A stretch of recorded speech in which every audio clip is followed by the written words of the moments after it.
Bienvenue dans Reporter. Cette semaine, nous partons au Katanga, province du sud-est de la République démocratique du Congo, l'une des plus riches régions minières du globe.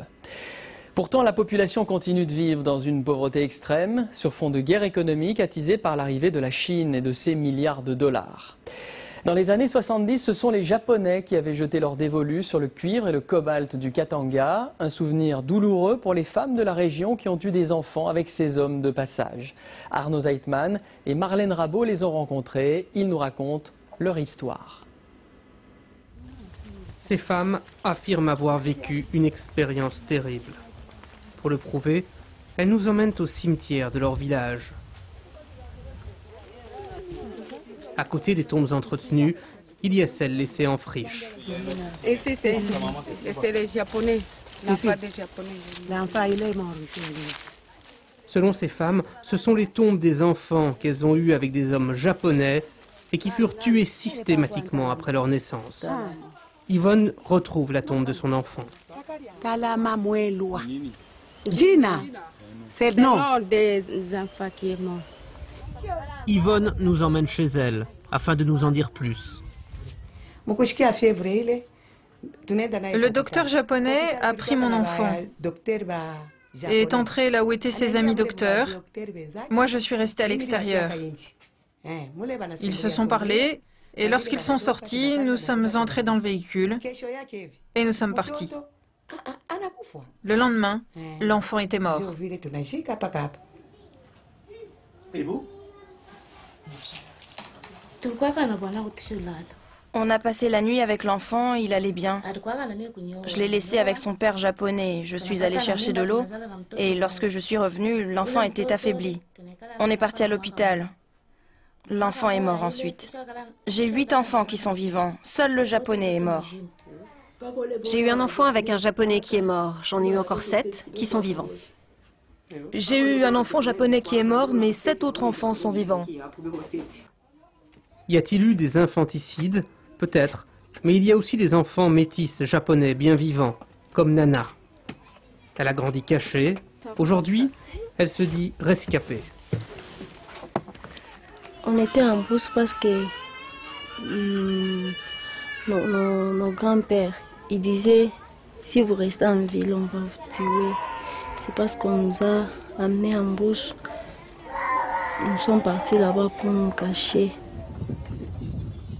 La région est riche en minerais. Et chaque jour, c'est par centaines que les camions emmènent leur cargaison de cuivre et de cobalt vers l'Afrique du Sud, à destination du marché chinois.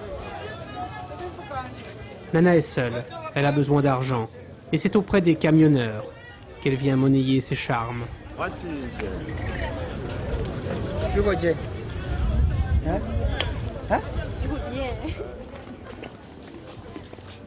Mais Nana ne recherche pas que l'argent. Elle recherche aussi la vérité sur son histoire. Alors, elle nous emmène chez un ancien collègue de son père. Bon, entrez. Nous étions avec l'autre japonais au nom de Nakangawara. Il me disait que si nous les Japonais, avec vous les Congolais, c'est quand notre femme met au monde un enfant, pour le laisser ici, bon, ça ne va pas, il faut le tuer. Quand nous tuons les enfants, nous voyons comme il est perdu, parce que là, chez nous, notre constitution n'aime pas voir les enfants qui sont, qui sortent dans d'autres races, qui arrivent là chez nous, on doit le tuer. C'est pour cela, avant de quitter ici, il faut tuer. Et donc, vous avez vu des enfants morts? Oui, j'ai vu même à peu près 4 à 5 corps tués. Et leur mère commence à pleurer pour aller enterrer. Du cuivre et du cobalt, voilà ce qui de tout temps a attiré les étrangers dans la province du Katanga. Aujourd'hui, des investisseurs chinois ont installé quelques fours pour traiter le minerai. Mais dans les années 70, ce sont les Japonais qui avaient investi massivement. 5000 tonnes de cuivre sortaient alors chaque jour de leurs installations. C'était une des plus importantes productions de cuivre du monde. Pour faire tourner le projet, pendant 10 ans, plus d'1 millier de travailleurs japonais se relayent. Des hommes seuls, venus sans leur famille. Tout ça, c'est les camps. Hein. De gauche à droite, partout là, jusque là. Auguste là-bas, il était très strict. Un Japonais qui ose amener une femme là-bas, il était d'office expulsé vers le Japon. Ah, pour ce côté-là, j'étais strict. Ouais. Les loisirs en dehors du camp. Est-ce qu'ils respectaient ça, les travailleurs japonais? Oui, oui, ils respectaient ça. Ils respectaient. Là, sans faute. Là, au moins, je leur donne un coup de chapeau. Voilà pour la version officielle. Mais certains travailleurs racontent autre chose. C'était des hommes comme nous qui ont trouvé parmi les Congolaises des belles filles et qui ont estimé qu'ils pouvaient partager un lit, un toit ensemble. Et ils l'ont fait au vu et au su de tout le monde. Et ça n'avait pas créé beaucoup de problèmes. C'est par contre chez eux où on ne pouvait pas rapatrier la progéniture. La progéniture. Les métis japonais se sont réunis en association. Ils sont une 50aine aujourd'hui et se disent rescapés. Leur quartier général, c'est cette pharmacie. Tout le monde cherche à voir quand même l'identité, hein? Mais si nous allons à l'hôpital, on dirait que nous ne sommes pas nés ici. On n'a pas de traces. Il n'y a pas de traces de vos naissances? Il n'y a pas. Donc vous n'avez pas d'acte de naissance, vous? Il n'y en a pas. Et vous, un acte de naissance, vous en avez? La connaissance à l'hôpital? Ah non. Ce qui éliminait nos enfants, surtout, c'est quand vous allez à l'hôpital, là c'était facile. Alors avec nos grands-parents, c'était difficile de nous amener à l'hôpital. Alors c'est comme ça qu'on nous avions pu nous en sortir et être rescapés. Ouais. Pour revendiquer leurs droits, ils ont pris un avocat qui est aussi député à l'Assemblée nationale congolaise. Les autres, on ne sait pas comment les appelle. Il y a les autres qui sont à Lubumbashi. Moi, je n'ai pas tous les moyens d'investigation pour pouvoir dénicher la vérité dans cette affaire.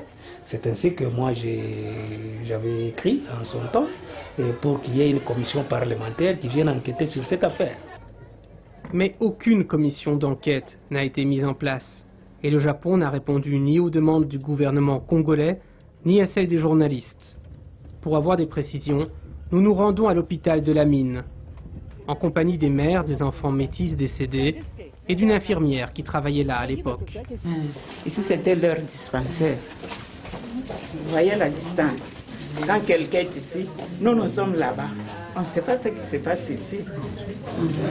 Ici, c'était un médecin japonais qui occupait... Le médecin japonais et la demoiselle japonaise. Oui. Donc, il n'y avait pas de médecin congolais. Congolais, non. Hein? Vous-même, c'était ici? Oui. Il venait vers les avec les Japonais pour rentrer. Il y a des Japonais qui sont Yaka.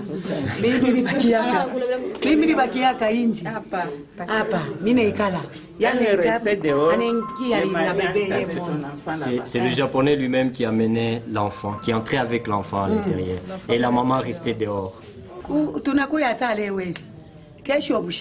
Donc on la soigne aujourd'hui et demain, après, l'enfant est décédé. Vous n'aviez pas des doutes parfois ou des suspicions sur leur comportement, ces médecins? Non, en tout cas non. Parfois, au moins, si elle revenait chez nous de nous parler quelque chose, on allait savoir qu'est-ce que... Mais elle ne venait pas. Nous, on savait que l'enfant est décédé par la maladie. À l'époque, personne n'est venu se plaindre chez vous? Non. Le personnel médical dément qu'il y ait eu des morts suspectes. Mais dans la cité où vivent les anciens travailleurs de la mine, partout, on trouve des témoins. C'est ma fillette, c'est une petite fillette. Comme cet infirmier à la retraite, devenu aveugle aujourd'hui. On voyait que le taux de mortalité était élevé et on se demandait pourquoi. Mais il y en a ceux qui disaient que les Japonais ne veulent pas aller et ne veulent pas laisser leurs enfants métis ici chez nous. Et alors, il y avait des soupçons qu'on les empoisonnait.